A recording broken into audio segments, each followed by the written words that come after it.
Just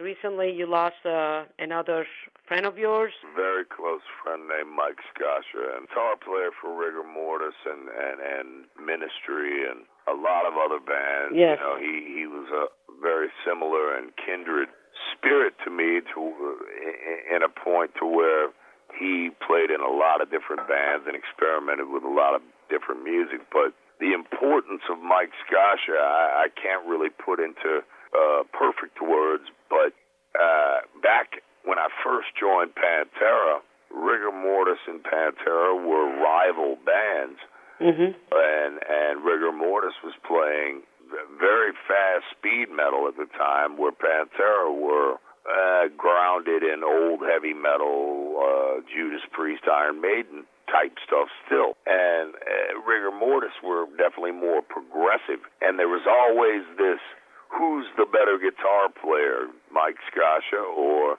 Dimebag Darrell? Well, my opinion was always that I was a Rigor Mortis fan, and I let them know back in the 80s that I would have no part of the rivalry. I was a fan of Rigor Mortis since I first moved into the first house I moved into when I moved to Texas. Because right there on the top of the stereo was a Rigor Mortis demo. It was their very first demo, and I was a crazy demo collector and trader at the time, and I put the demo on, and it blew me away, and shortly thereafter, I got to meet the guys, and they were like very surprised that I was the new lead singer for Pantera, and, they were like, my God, man, you should be one of us, you should be in the underground, et cetera, et cetera, et cetera. And at the time, I really didn't understand what they meant, but I did there shortly after, because, it's like, speed metal was a step towards the future, whereas Pantera at the time were kind of spinning their wheels in the past. So I realized where they were coming from. I realized what the differences were. But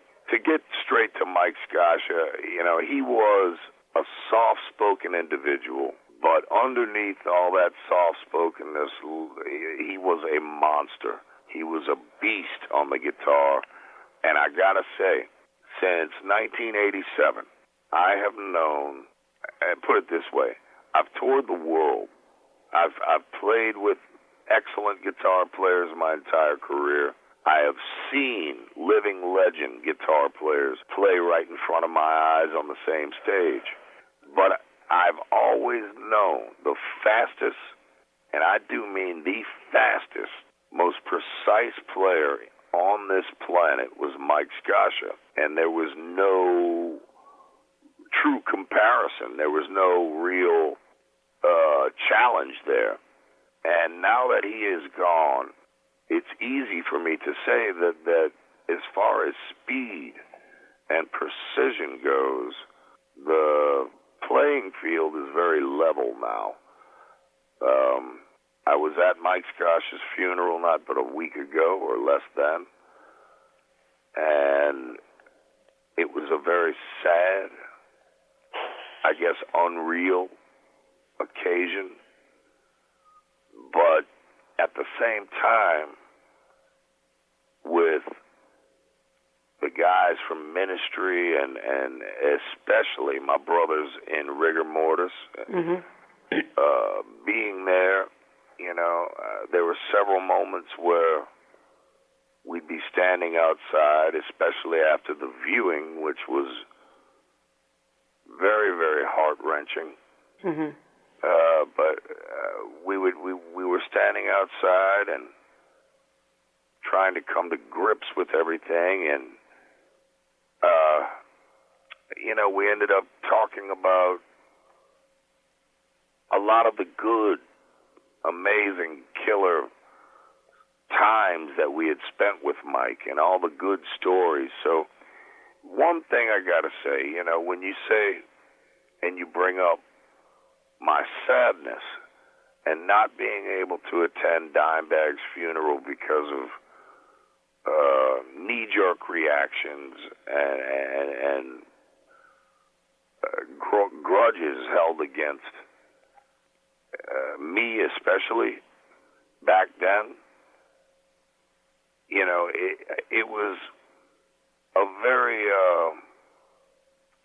I guess it was a very pleasant thing to see how much everyone who had been part of Mike's life was welcome and invited and I guess allowed the chance to mourn together and to be together and to eventually celebrate his life, and to be part of that. It leaves me feeling two different ways. You know, one, it makes me glad that I was there to be part of that and to be welcome and to share with all of Mike's very close bandmates.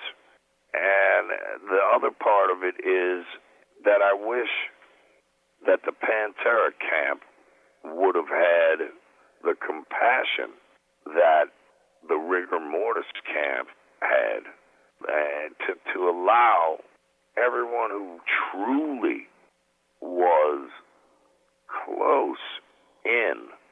And honestly, in Pantera,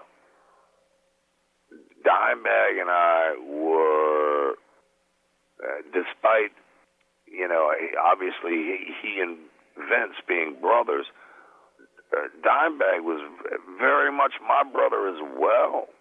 So much so, my brother as well. And then, you know, I guess it opens up fresh wounds, or old wounds, should I say. It opens up old wounds. And I guess that's for me to cope with. But I just found it very ironic that two of the Dallas-Fort Worth area's most renowned and loved lead guitar players both left this world on stage. Mm-hmm. And the fact that both of them are gone, it's a gigantic blow, not only to the rest of the world, really, but for the DFW area in general.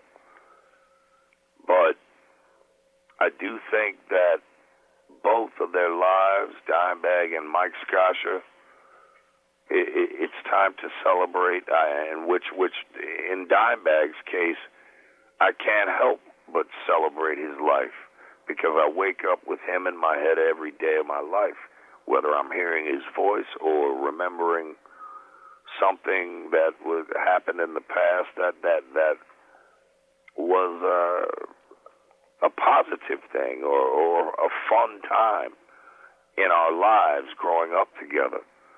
And I guess the same things and the same feelings can be said about Mike Scaccia, although I was looking in from the outside of what Rigor Mortis was doing. You know, they all, Bruce, Casey, Hardin, and Mike, always allowed me to be part of their experience because of my love for the band. And I don't know, I find the whole thing very ironic, very sad, but also as human beings, we have to put our foot forward and move on, but we got to move on tactfully, and we have to move on gracefully. And really, in my opinion, we have to do our fallen comrades justice with our life and do the best that we can.